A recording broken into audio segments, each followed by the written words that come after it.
శ్రీ గురుభ్యో నమః. నమస్తే అండి. జనవరి మాసం 2026 సంవత్సరంలో మేజర్లీ తులారాశి వాళ్ళకి ఏ విధంగా ఉండబోతుందో మనం చూస్తే కనుక అసలు గ్రహాల యొక్క స్టేటస్ ఏ విధంగా ఉంది, ఏ ఏ గ్రహాలు ఎక్కడెక్కడ ఉన్నాయో మనం చూస్తే అసలు ఎన్ని గ్రహాలు అనుకూలిస్తున్నాయో మనకు ఒక క్లారిటీ వస్తుందండి. సో ప్రధానంగా మిథున రాశిలో గురువు అనేటువంటి ఆయన వక్రగతిలో 2025 డిసెంబర్ 5వ తారీఖు దగ్గర నుంచి సంచారం చేస్తున్నారు. ఈ విషయం అందరికీ తెలిసిందే. సింహరాశిలో కేతు అనేటువంటి ఆయన సంచారం చేస్తున్నారు. ధనస్సు రాశిలో రవి, కుజ, బుధ, శుక్రగ్రహ సంచారాలు జరుగుతూ ఉన్నాయి. కుంభంలో రాహు అనేటువంటి ఆయన, మీనంలో శనిగ్రహ సంచారం అనేటువంటిది జరుగుతుందండి. సో ఈ ప్రకారంగా మనం చూస్తే కనుక జనవరి మాసంలో ఎస్పెషల్లీ తులారాశి వాళ్ళకి 5 గ్రహాలు దివ్యంగా అనుకూలిస్తున్నాయని చెప్పొచ్చండి. ఎప్పటి నుంచో అనుకూలించేటువంటి గ్రహమైనటువంటి గురుడు ఈ మాసంలో కూడా మీకు అనుకూలంగా ఉన్నారు. తులారాశి వాళ్ళకి 3rd and 6th లార్డ్ అయినటువంటి గురుడు 9వ స్థానంలో అనుకూలించడం వల్ల ధనయోగము అనేటువంటిది పడుతుందండి. ఏదో ఒక విధంగా మనీ ఫ్లో అనేటువంటిది వస్తుంది. విపరీతంగా డబ్బు చూడడం కానీ, లేకపోతే అప్పులన్నీ తీర్చడం కానీ, 3rd and 6th లార్డ్ అండి. అంటే అప్పులు తీర్చడం కానీ, శత్రువుల మీద ఆధిక్యత ప్రదర్శించడం కానీ, లేకపోతే ఎదగాలి అనేటువంటి తాపత్రయంతో అంబిషియస్గా మారడం కానీ, వీళ్ళల్లో ఉండేటువంటి లోటుపాట్లన్నీ కూడా మిమ్మల్ని మీరే సరిదిద్దుకోవడం కానీ ఇలాంటివి చాలా బాగుంటాయి. దీంతో పాటుగా పేరు ప్రఖ్యాతులు అనేటువంటివి పెరుగుతూ ఉంటాయి. గ్రోయింగ్ అనేటువంటిది పీరియడ్ చాలా బాగుంటుందండి. ఈ టైంలో దినదిన అభివృద్ధి అనేటువంటిది కనబడుతూ ఉంటుంది, గురుబలం ఉంది కాబట్టి. అయితే 6వ స్థానంలో శని ఎప్పటి నుంచో దీర్ఘ సంచారిత గ్రహాలు కాబట్టి ప్రతివీ చెప్పుకోవాల్సిందే కాబట్టి చెప్తూ ఉన్నాను. 6వ స్థానంలో శని అనేటువంటి ఆయన 4th and 5th లార్డ్. నేను ఎప్పటి నుంచో చెప్పే మాట అండి, 2026 2027 ఈ రెండు కూడా శని యొక్క ప్రభావం వల్ల ఏదో ఒక టర్నింగ్ పాయింట్ మీ లైఫ్లో వస్తుందండి. కెరీర్ కానీ, ఫ్యామిలీ కానీ, సంతానం కానీ, మనీ కానీ ఏదైనా కావచ్చు, ఖచ్చితంగా టర్నింగ్ పాయింట్ అనేటువంటి ఇస్తాడైనా. అయితే ఈ మాసానికి వస్తే మీకు రవి, కుజ, రాహు ముగ్గురు కూడా అనుకూలంగా లేరు. రవి అనేటువంటి ఆయన ఎప్పుడైతే అనుకూలంగా లేరో మీ యొక్క తులారాశి వాళ్ళకి రవి ఎవరండి? 11th lord. 11th లార్డ్ అయినటువంటి రవి 3వ స్థానంలో 15వ తారీఖు దాకా, ఆ తరువాత నుంచి 4వ స్థానమైన మకర రాశిలో సంచారం చేస్తూ ఉంటారు. దీనివల్ల ఏం జరుగుతుందంటే పనుల్లో ఆటంకాలు అనేటువంటివి కనబడతాయి. ఎంత అక్కడ మీకు గురువు అనేటువంటి ఆయన ఇస్తూ ఉన్న యోగాన్ని, ఇక్కడ పనుల్లో ఆటంకాలు, ఒక్క పని అయిపోతే నాకు అన్నీ పూర్తయిపోయినట్టే, ఇది కూడా చేద్దాం అనుకుంటున్నాను, ఇది చేస్తాను అనుకుంటే నాకు అంత పెద్దది రీచ్ అవుతాను అనేటువంటి ఆలోచనలు పుడుతూ ఉంటాయి. బట్ పనుల్లో ఆటంకాలు అయితే ఖచ్చితంగా వస్తాయి. అందులోనూ మీరు చూడండి, రవి ఎక్కడికి వెళ్తారంటే మకర సంక్రాంతి తర్వాత మకరంలోకి వెళ్తారు. మకరము అనేటువంటిది శనిక్షేత్రం, అంటే శత్రుక్షేత్రం అన్నమాట.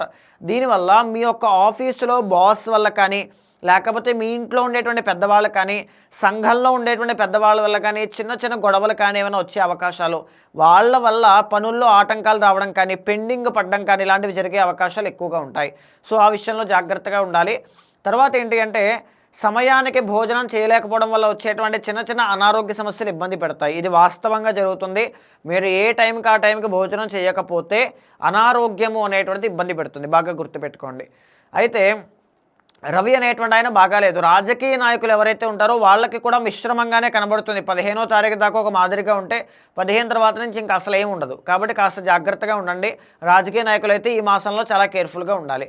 కుజుడి యొక్క సంచారాన్ని మనం గమనిస్తే 3rd and 4th హౌసెస్లో ఆయన సంచారం జరుగుతుందండి. 15వ తారీఖు దాకా రవితో పాటైన ధనస్సులో, ఆ తర్వాత మకరంలో ఉంటారు.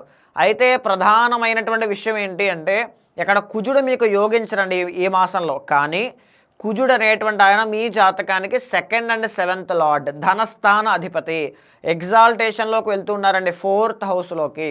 ఎవరైతే రియల్ ఎస్టేట్ వ్యాపారం చేస్తుంటారో, ఎవరైతే శత్రుబాధలతో ఇబ్బంది పడుతూ ఉంటారో, కాంపిటేటివ్ ఎగ్జామ్స్ రాస్తూ ఉంటారో, క్రీడాకారులు స్పోర్ట్స్ ఫీల్డ్లో ఉంటారో, మనీ సంపాదించాలి, ఎదగాలి, పెళ్లి చేసుకోవాలి, బిజినెస్ స్టార్ట్ చేయాలి, ఇలా అంబిషియస్గా ఎవరైతే ఉంటారో వాళ్ళందరికీ కూడా సంథింగ్ బిగ్ చేంజ్ అనేటువంటిది కనబడుతుందండి. అది మంచా చెడ అనేది మీ వ్యక్తిగత జాతకం కూడా చూడాలి. ఎందుకంటే ఇక్కడ కుజుడు అనుకూలించట్లేదు, పార్షియల్లీ మాత్రమే బాగున్నారు. కాబట్టి మీకు ఎంత బాగుంటుందని చెప్తున్నాను. ఒకవేళ మీ వ్యక్తిగత జాతకం కానీ, అక్కడ ఉండేటువంటి దశాంతర దశలు కానీ మీకు అనుకూలించాయి అంటే అన్స్టాపబుల్ సక్సెస్ మీరు చూస్తారండి. డబ్బు పరంగా, బిజినెస్ పరంగా, పెళ్లి పరంగా, పార్ట్నర్షిప్ వ్యవహారాల పరంగా. అయితే ఈ కుజుడు తర్వాత మనం చూస్తే పంచమంలో రాహు అనేటువంటి 2025వ సంవత్సరం మొత్తము కూడా రాహు మీకు అనుకూలంగా లేరు. దీనివల్ల ఏంటంటే సంతాన విషయంలో ఇబ్బందులు కావచ్చు, ప్రేమలో విఫలం అవ్వడం కావచ్చు, లేకపోతే మీరు ఎంత పని చేసినా, ఎంత అడ్మినిస్ట్రేషన్ చేసినా, ఎంత ఆర్గనైజ్ చేసినా, ఎంత బాగా చేసినా ఎక్కడా బాగాలేదు అనే ఒక చిన్న అపకీర్తి, పేరు పోవడం కానీ, అవమానాలు కానీ ఇలాంటివి కలుగుతూ ఉంటాయి. బట్ వాటిని నెగ్లిజిబుల్గా తీసుకుని ముందుకు వెళ్ళండి. ఇది ఇప్పుడప్పుడే పోయేటువంటి దోషం కాదు. 2026 సంవత్సరం వరకు మీకు ఉంటుంది కాబట్టి జాగ్రత్త. అయితే ఈ మాసంలో మీకు బుధుడు అండ్ శుక్రుడు ఈ 2 గ్రహాలు కూడా చాలా ఫేవరబుల్గా ఉన్నాయండి. దీనివల్ల ఏంటంటే మీకు 9th అండ్ 12th లార్డ్ కాబట్టి ఖచ్చితంగా మంచి బిజినెస్ అనేటువంటిది చేయడం కానీ, బిజినెస్ మ్యాన్స్ ఎవరైనా ఉంటే, ఎంటర్‌ప్రెన్యూర్స్ ఎవరైనా ఉంటే, వ్యాపారస్తులందరికీ కూడా చాలా బాగుంటుంది. కమ్యూనికేషన్ డిపార్ట్మెంట్లో బాగుంటుంది, వైద్య వృత్తిలో చాలా బాగుంటుంది, జ్యుడిషియల్ డిపార్ట్మెంట్లో చాలా బాగుంటుంది.